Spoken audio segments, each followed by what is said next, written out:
This is Ag Matters PM from the Iowa Agribusiness Radio Network, brought to you by the Iowa Soybean Association, your daily recap of the information that affects Iowa's farmers, producers, and consumers, right here in the heart of the heartland.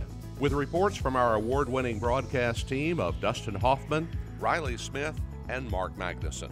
Now, from the IARN studios in Des Moines, here's Dustin Hoffman. Well, hello, everyone, and welcome to Ag Matters PM from the Iowa Agribusiness Radio Network. I'm Dustin Huffman.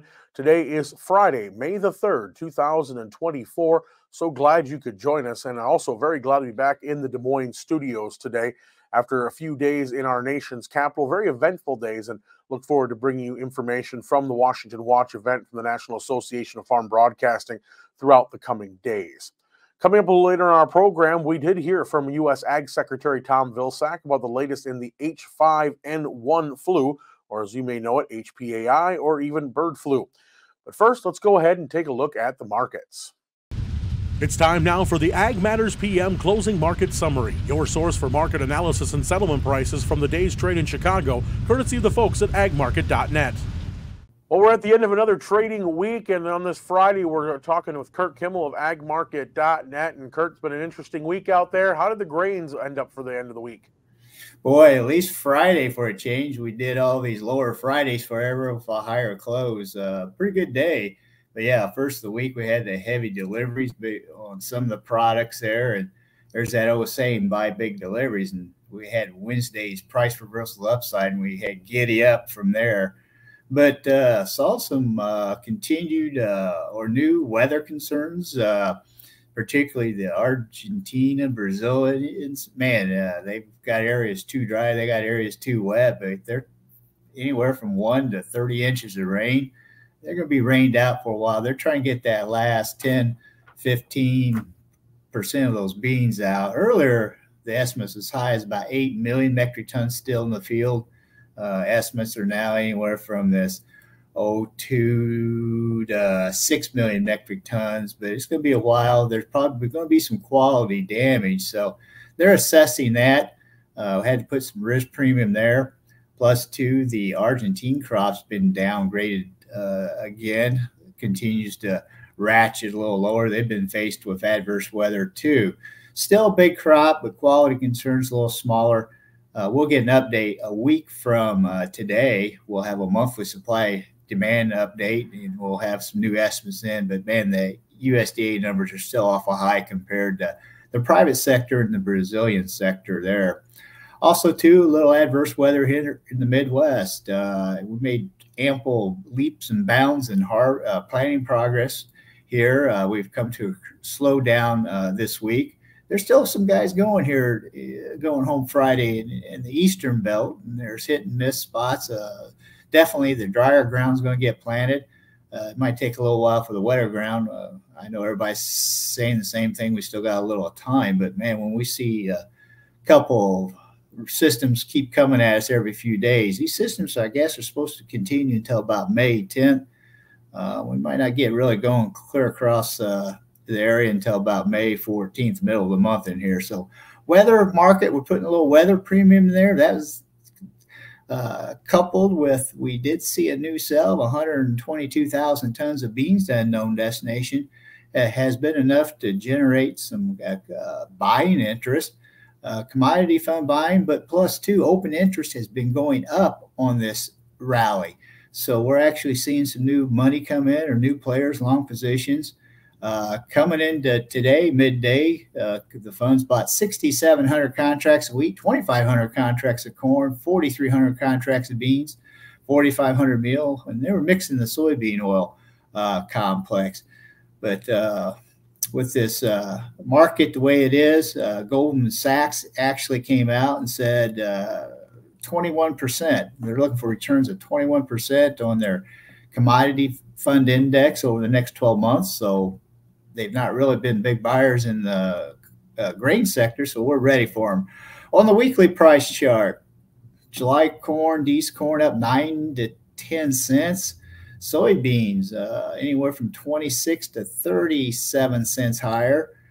Wheat market up just a quarter cent. But last Friday we went home with strong gains and broke hard and was rallied back to the upper end there. The wheat chart, keep an eye on it. The Chicago and KC wheat's kind of showing a little bit of a double top action there. And of course, as I mentioned before, everybody's talking these moving averages, the 100-day, 200-day, 50-day. So that's been getting quite a bit of play here too. So for once, Friday's been good, Dustin. All right, moving over to the livestock side of things, cattle and hogs, how'd they wind up the week? They were a little softer. Kind of lost a little interest there. Cattle was a little volatile here. As we know, we're still monitoring this so-called bird flu. They're inspecting beef, and so far the samples have come back clean. So we need to keep an eye on that. Keep consumer confidence up there. So that'll be front and center here. Pork-wise, we kind of slipped a little lower here this week. Not seeing that giddy up. The exports Thursday was fairly decent, so we're exporting beef and pork both. The loin markets 97, hams 80, bellies 120. That's the wholesale level, so we're still historically at the lower end here. We still got plenty of supplies. Weather go away, we'll see more cookout featuring. All right, well, lots for us to think about here today, Curt. And if folks want to talk some market strategies, maybe think about some of their 24 harvest crops and getting those marketed and finishing up those plans for the year, what's the best way for them to get in touch with agmarket.net? 1-800-779-1515, or else go to agmarket.net and click on Intel, and that's where you'll find all the neat things you mentioned right there: strategies, trading, hedging, catch up, new, whatever. It's all on that Intel site right there, Dustin. All right. Well, Curt Kimmel, thank you so much for the insight. We'll talk to you again real soon. Very good. Have a good one. And that again was Curt Kimmel of agmarket.net. Let's go ahead and take a look at those closing numbers on the Iowa Agribusiness Radio Network market screen. July corn was up a half at $4.60 and a quarter. July beans up 16 cents at $12.15 even. Soy meal up $7.30 at $3.72.20 per ton. Soy oil down 16 cents at $43.08. Chicago wheat up 18 and a quarter at $6.22 and a half. Kansas wheat up 23 cents, that's at $6.60 even. Minneapolis up 5 3/4 at $7.08 and a quarter. Oats up 3/4 cent at $3.87 and a quarter. Live cattle for June down 12 cents at $176.67. May feeders down 30 cents at $243.30. Lean hogs down 65 cents at $92.42. Pork cutouts down 22 cents at $99.97. And Class 3 milk up 7 cents at $18.39. And that was our market recap. We're going to take a short break and hear from our sponsor, the Iowa Soybean Association and the Soy Checkoff. And when we come back, we talk with U.S. Ag Secretary Tom Vilsack. This is Ag Matters PM. Iowa Soybean Association is driven to deliver for Iowa's 40,000 soybean farmers. We're proud to provide objective agronomic research, a helping hand with soil and water stewardship, and timely industry news powered by the Soybean Checkoff. Learn more at iasoybeans.com. Welcome back to AMPM from the Iowa Agribusiness Radio Network. I'm Dustin Huffman, and as we started off the week, I was in Washington, D.C. through yesterday to be visiting with ag policymakers and find out what is going on. And we've talked about the GREET model, we've talked about the Farm Bill, but had a chance to also talk about the latest from the USDA on H5N1. Yes, that flu that, we used to know as bird flu. Well, the bird is no longer the word, as HPAI has now jumped species, and so it has been given its own H5N1 designation. Well, there's been lots of talk about ground beef being tested and also dairy being tested to make sure that our food products are safe, and that was the message that Ag Secretary Tom Vilsack wanted us to share with all of you today. Let me first of all talk about H5N1 so that everybody knows what we're doing and where that is. The basics and fundamentals of H5N1 have not changed since the beginning of this process when we first detected the virus in the cattle. The risk to people is low. The dairy cows are recovering, and there's no indication of mortality, and the food is safe.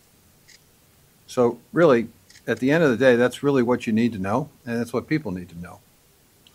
Now, I can talk to you about all of the things we're doing that are underlying and supporting those three conclusions. I can talk about the testing that we've done and we continue to do on milk and beef to make sure that folks are reassured. I can talk about the federal order that we put in place designed to limit the risk and minimize the risk by preventing the transportation of dairy cows lactating dairy cows that have the virus so that they don't spread the virus. I can talk about our efforts to work with farmers to try to get information, going on the farm and visiting with them and talking to them about their operations so that we understand and can appreciate how this may have started, how it may have spread. We continue to need farmer cooperation in that sense. I can talk about the research that we continue to do and which we frankly were doing before all of this, certainly as it relates to poultry and vaccines. I could talk to you about keeping an eye on the recovery of these dairy cows to determine whether or not there is a lingering impact or effect of the virus on productivity. And I can talk about our efforts to reach out to producer groups, to the industry, to ag commissioners, to state veterinarians, to farm worker groups, to our own staff that work in processing facilities and grading, congressional engagement, the media, all of you folks, which you are the ag and farm media. There is the political media, there is the social media, and there's a legacy media. So all of that is going on. But at the end of the day, there are three things you need to know. One, the risk to people is low. Two, the food is safe. And three, the cattle are surviving. And there's a lot of conversation around all of this, but if you remember those three things, you're remembering the most important aspect of all of this. In the meantime, there are lots and lots and lots of people working 24/7, and I will tell you that our team has worked incredibly hard and attempted to work in a collaborative way with folks who are also working hard on the CDC and the FDA side in terms of this situation. So I think it's just really important that you know that. And that again was U.S. Ag Secretary Tom Vilsack. And that brings us to the end of today's show. You can find all our content online at iowaagnet.com. You can also follow us on Facebook, X, LinkedIn, and on our YouTube channel. While you're there, don't forget to subscribe and hit the bell icon so you can be notified each time we put out a new video project. You can also sign up for our free e-newsletter. It comes out Monday through Friday at around 5 o'clock. And also our free 3 times daily market podcasts on Amazon, Apple, Google, Spotify, and Podbean for openings, middays, and closing markets with free analysis right to your mobile device. From the IARN studios in Des Moines, I'm Dustin Huffman. For Andy Peterson, Mark Magnuson, and Riley Smith, we thank you for watching. This has been Ag Matters PM.